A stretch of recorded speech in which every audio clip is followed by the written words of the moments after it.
நம்ம இன்றைக்கி பார்க்க போகிறது ஒரு மோதக வெரைட்டி தான். மோதகத்திலே வந்து நம்ம எப்போவுமே ஆஸ் யூஷுவல் வந்து தேங்காய் பூர்ணம் வச்சு பருப்பு பூர்ணம் வச்சு மோதகம் செய்வோம். இன்றைக்கி கொஞ்சம் வித்தியாசமாக இருக்கிறதுக்காக ஒரு ஆரோக்கியமான ஒரு மிக்ஸ்டு நட்ஸை வச்சு டேட்ஸ் வச்சு ஒரு மோதகம் பண்ண போகிறோம். அதுக்கு தேவையான பொருள் என்னென்னு பார்க்கலாம்.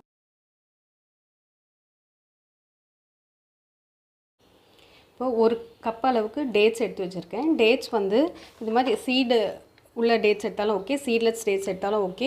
உள்ள சீடு இருந்தாலும் அதை ரிமூவ் பண்ணிவிட்டு இதை வந்து நல்லா பொடிசாக கட் பண்ணி இந்த மாதிரி ஒரு எண்ணிக்கையிலன்னு பார்த்தீங்கன்னா ஒரு 30 நம்பர் வந்து எடுத்து வச்சுருக்கேன். இதையே வந்து நல்லா சின்ன சின்னதாக பொடிசாக இப்படி எடுத்துக்கோங்க. நம்ம அரைக்கிறதுக்கு அப்போ தான் அது சுலபமாக இருக்கும். இந்த மாதிரி பண்ணி இது கிட்டத்தட்ட ஒரு 30 டேட்ஸ் எடுத்து வச்சுருக்கேன். எந்த குவாலிட்டி ஆஃப் டேட்ஸ் எடுத்திங்கனாலும் ஓகே, பட் நல்ல டேஸ்ட்டாக இருக்கிற மாதிரி கொஞ்சம் பக்குவமாக பதமாக இருக்கிற டேட்ஸாக பார்த்து எடுத்துக்கோங்க. இப்போ ஒரு கப் அளவுக்கு டேட்ஸ் எடுத்திங்கன்னா அதுக்கான மெஷர்மெண்ட்ஸ் இப்போ நான் கொடுக்குறது எல்லாமே. இப்போ வந்து 1/2 கப் அளவுக்கு டெசிக்னேட்டட் கோகனட் எடுத்திருக்கேன். ஹவு டு மேக் டெசிக்னேட் கோகனட்டுன்றது நம்ம சேனல்லையும் நான் கொடுத்துருக்கேன். நீங்கள் வெளியிலேருந்து டெசிக்னேட் கோகனட் வாங்குறதா இருந்தாலும் அதையும் நீங்கள் யூஸ் பண்ணிக்கலாம். இப்போ இதுக்கு கூட வந்து இன்னும் நட்ஸ்லாம் சேர்த்தா இன்னும் கொஞ்சம் என்ரிச்சாக இருக்கும் டேஸ்ட்டுன்றதுக்காக ஒரு 10 பாதாம், 10 கேஷ்நட், 10 பிஸ்தா, 15லேருந்து ஒரு 20 நம்பர் அளவுக்கு ட்ரை கிரேப்ஸ் நமக்கு தேவையான அளவுக்கு எடுத்துக்கலாம். உங்களுக்கு இதில் இருக்க சுகரே போதும் அப்படின்னா அப்படியும் நம்ம அவாய்ட் பண்ணிக்கலாம். இல்லை நமக்கு சுகர் இன்னும் கொஞ்சம் என்ஹான்ஸ் பண்ணுறதுக்கு வேணும், இப்போ நம்ம கோகனட் சேர்க்கறதுனால சுகர் கொஞ்சம் தேவைப்படுன்றதுக்காக 1 டேபிள் ஸ்பூன் அளவுக்கு ப்ரௌன் சுகர் எடுத்திருக்கேன். ப்ரௌன் சுகர் ஆப்ஷனல் தான் உங்களுக்கு, இல்லைன்னா நீங்கள் ஒயிட் சுகர் கூட ஆட் பண்ணிக்கலாம். 1 டீஸ்பூன் அளவுக்கு ஏலக்காய் தூள், ஒரு 2 டீஸ்பூன் அளவுக்கு நமக்கு தேவையான அளவுக்கு நெய் ஆட் பண்ணிக்கலாம். இதில் ஒரு பேன் எடுத்து 1 டீஸ்பூன் அளவுக்கு கீ ஆட் பண்ணியிருக்கேன். இது கூடவே வந்து நம்ம எடுத்து வச்சுருக்க கேஷ்நட்டை ஃபஸ்ட்டு போட்டுக்கலாம். பாதாம்,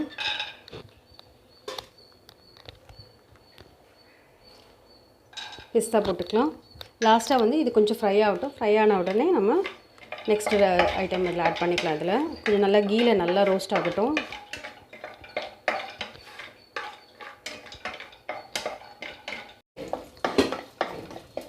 இது ரோஸ்ட் ஆனோடனே ட்ரை கிரேப்ஸும் இதில் ஆட் பண்ணியாச்சு. அதுவும் நல்லா கொஞ்சம் பொரிஞ்சு வரட்டும். ட்ரை கிரேப்ஸும் கிரேப்ஸ் நல்லா பொரிச்சிச்சு. இது கூடவே நம்ம எடுத்து வச்சுருக்கிற டெசிக்னேட்டட் கோகனட்டும் ஆட் பண்ணிக்கலாம். இதையே கொஞ்சம் நல்லா அந்த கீலே நல்லா ரோஸ்ட் பண்ணிக்கோங்க. ரோஸ்ட் பண்ண நல்ல வாசனை வரும். இங்கே நல்லா எனக்கு வாசனை வருது பாருங்க. நம்ம கடாயில் இருந்த எல்லா கீயுமே வந்து நல்லா இந்த தேங்காய் நல்லா அப்சர்வ் பண்ணிடுச்சு. நல்லா வாசனை கொடுக்கும், டேஸ்ட்டும் நல்லா என்ரிச்சாக இருக்கும். இப்போ இதை நல்லா சுவிட்ச் ஆஃப் பண்ணிவிட்டு நம்ம ஒரு தட்டில் போட்டு நல்லா சூடாக ஆறுற வரைக்கும் ஆற விட்டுடலாம். அதுக்கப்புறம் மிக்சியில் போட்டு நல்லா பொடிச்சு எடுத்துகிட்டு வரலாம். இதை சூடு நல்லா ஆறிடுச்சு. இந்த கோகனட்லேருந்து ட்ரை நட்ஸை மட்டும் தனியாக எடுத்து ஃபஸ்ட்டு ஒரு விப்பரில் ஒரு பல்ஸ் கொடுங்க. அப்போ தான் கொஞ்சம் நல்லா இருக்கும். இல்லைனா இது கொஞ்சம் டைட்டாக ஆகிடுச்சுன்னு நல்லா இருக்காது. கொஞ்சம் உதிரியாக வர அளவுக்காக விப்பரில் போட்டு எடுக்கலாம். நம்ம இந்த அளவுக்கு கோஸாக அரைச்சி எடுத்து வச்சுக்கோங்க. ஸோ இப்போ இது கூடவே வந்து நம்ம எடுத்து வச்சுருக்க இந்த வறுத்த தேங்காவையும் இதில் ஆட் பண்ணிக்கலாம். இப்போ நம்ம தேங்காய் எல்லாத்தையும் போட்டு எடுத்தாச்சு. இப்போ இந்த தேங்காய் கூடவே வந்து நம்ம எடுத்து வச்சுருக்க ப்ரௌன் சுகரையும் இதிலே ஆட் பண்ணிக்கலாம். ஏலக்காய் தூள், ஏலக்காவாக போட்டிங்கன்னா நீங்கள் முதல்ல போடும்போதே நம்ம நட்ஸ் போடும்போதே போட்டு வறுத்து எடுத்துட்டிங்கன்னா அதையும் சேர்த்து அது இதிலே போட்டு அரைச்சி எடுத்துக்கலாம். நான் தூளாக இருக்கிறதுனால தூளே ஆட் பண்ணிக்கிறேன். இப்போ இது எல்லாத்தையும் ஒரே ஒரு பல்ஸ் மட்டும் கொடுத்துட்டு வந்துடலாம். இந்த அளவுக்கு ஒரே ஒரு பல்ஸ் போட்டு எடுத்துகிட்டு வந்தாச்சு. அடுத்தது என்னென்னு பார்க்கலாம். மிக்ஸிலேருந்து தனியாக ஒரு தட்டில் எடுத்து போட்டுக்கோங்க. அதே மிக்ஸிலேயே நம்ம இப்போ எடுத்து வச்சுருக்கிற இந்த டேட்ஸையும் இது உள்ளே போட்டு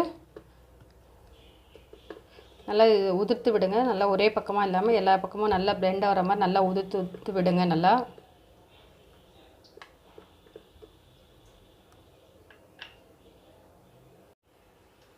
பாருங்கள். இப்போ இந்த அளவுக்கு நல்லா மெய்யை அரைச்சி எடுத்துகிட்டு வந்தாச்சு.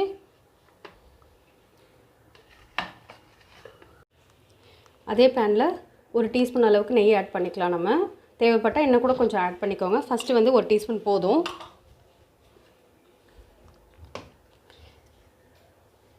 நம்ம மிக்சியில் எடுத்து வச்சுருக்கிறத நல்லா இதில் போட்டு ஆட் பண்ணிடலாம். மிக்சியில் இது கொஞ்சம் கொஞ்சம் ஒட்டினது வரவே இல்லை. ஸோ இப்போ இதை நம்ம வேஸ்ட் பண்ண வேண்டாம். இது என்ன பண்ணணும்னா இதிலே வந்து நம்ம பால் ஊற்றிட்டு ஒரு விப்பரில் ஒரே ஒரு சுற்று போட்டு கொடுத்துட்டிங்கன்னா குழந்தைங்களுக்கு கொஞ்சம் ஹனியை போட்டு இல்லைன்னா இது ஹனியை போட்டு கொடுத்துட்டிங்கன்னா நல்லா டேஸ்ட்டாக இருக்கும். இதுவே வந்து டேட்ஸ் ஒரு மில்க் ஷேக் மாதிரி ஆகிடும். இப்போ இதை வேஸ்ட் பண்ணவே வேண்டாம். எந்த பொருளாக இருந்தாலுமே நம்ம வந்து எந்த அளவுக்கு அதை பயனுள்ளதாக மாற்றிக்கிறோமோ அதான் நம்மளுடைய பெனிஃபிட்டாக இருக்கும். ஸோ இப்போ இது வந்து ஒரு கிளாஸ் பால் அளவுக்கு நான் இதில் விட்டு வச்சுறேன். அதை விட்டோடனே அப்புறமா நம்ம கொஞ்சம் பண்ணிக்கலாம். இது ஃபஸ்ட்டு இந்த ரெசிபி முடித்த உடனே இதை பண்ணிக்கலாம். நம்ம இப்போ நம்ம விட்டுருக்க நெய்யில் வந்து இதை நல்லா வறுபடட்டும். இதை நல்லா இப்படி உடச்சி விடுங்க. உள்ளே இருக்கிறதெல்லாம் நல்லா அந்த நெய் பிளெண்ட் ஆகிற மாதிரி. இந்த ஸ்டேஜில் நீங்கள் தேவைப்பட்டால் பால் கூட ஆட் பண்ணிக்கலாம். நான் இப்போ இதை ரொம்ப நாளைக்கு எடுத்து வைக்கணும் அப்படின்னு நினச்சிங்கன்னா பால் ஆட் பண்ண வேண்டாம். ஸோ இது அதனால் அப்படியே இதை உடச்சி விட்டிங்கன்னா அதுவே கொஞ்சம் அந்த நெய் உருக இது அது நல்லா பெண்ட் ஆக ஆரம்பிச்சிடும்.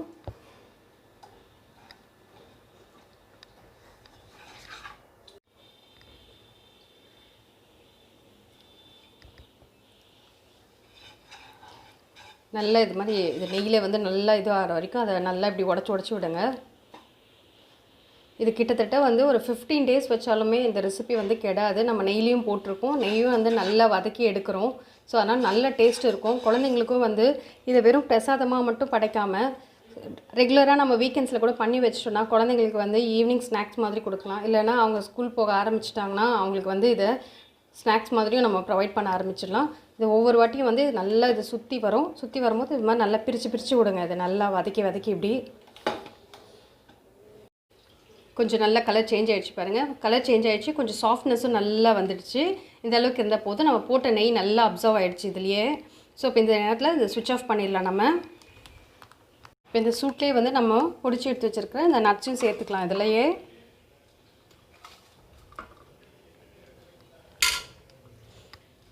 எவ்வளோ தேவையோ அவ்வளோ பார்த்து சேர்த்துக்கோங்க.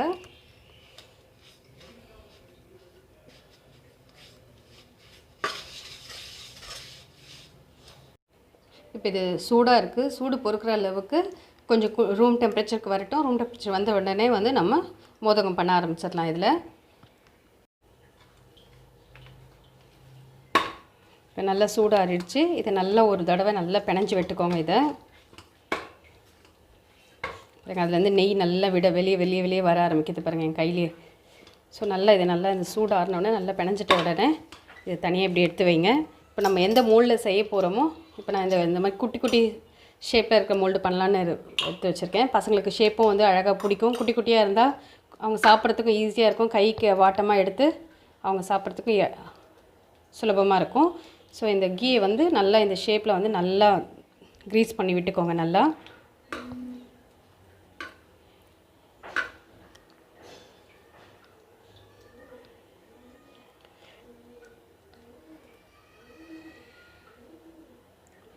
ஃபஸ்ட்டு இப்படி வச்சு இப்படி போட்டு எடுத்துக்கோங்க.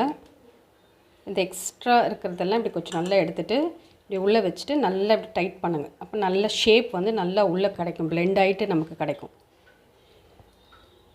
இப்போ இது நல்லா உள்ளே சொப்பு மாதிரி பண்ணி எடுத்துகிட்டு நம்ம எடுத்து வச்சுருக்கேன் இந்த நட்ஸை உள்ளே ஸ்டஃபிங் பண்ணிக்கலாம். நம்ம ஆல்ரெடி அதோடவே சேர்த்து பிளெண்ட் பண்ணி போட்டிருக்கோம். இருந்தாலும் இன்னும் கொஞ்சம் கூட எக்ஸ்ட்ரா டேஸ்ட்டுக்காக உள்ளே ஸ்டஃபிங் மாதிரியும் இருக்கிறதுக்காக இப்படி பண்ணிவிட்டு இன்னும் கொஞ்சம் மேலே மாவு எடுத்து நல்லா உள்ளே வச்சு நல்லா போட்டு நல்லா அழுத்தி விட்டிங்கன்னா நல்ல ஷேப் கிடைக்கும்.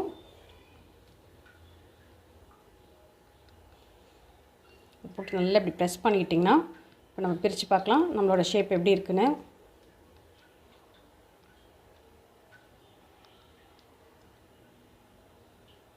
பாருங்கள், இதே மாதிரி எக்ஸஸாக இருக்கிறது கொஞ்சம் இப்படி எடுத்துவிட்டு நம்மளுடைய டேட்ஸ் மோதகம் ரெடி ஆகிடுச்சு. Mixed nuts with dates use பண்ணி ஒரு வித்தியாசமான நம்ம மோதகம் ரெடி பண்ணியாச்சு. எப்போவுமே ஸ்டீம் பாயில் பண்ணி நம்ம போர் அடிக்கும். டேஸ்ட்டும் வந்து இதில் பார்த்திங்கன்னா ரொம்பவே சுவையாக இருக்கும், ஆரோக்கியமாகவும் இருக்கிற மாதிரி இருக்கும். குழந்தைங்கலேருந்து பெரியவங்க வரைக்கும் நம்ம விரும்பி சாப்பிட்ற மாதிரி இருக்கும் இந்த டேஸ்ட்டான மோதகம்.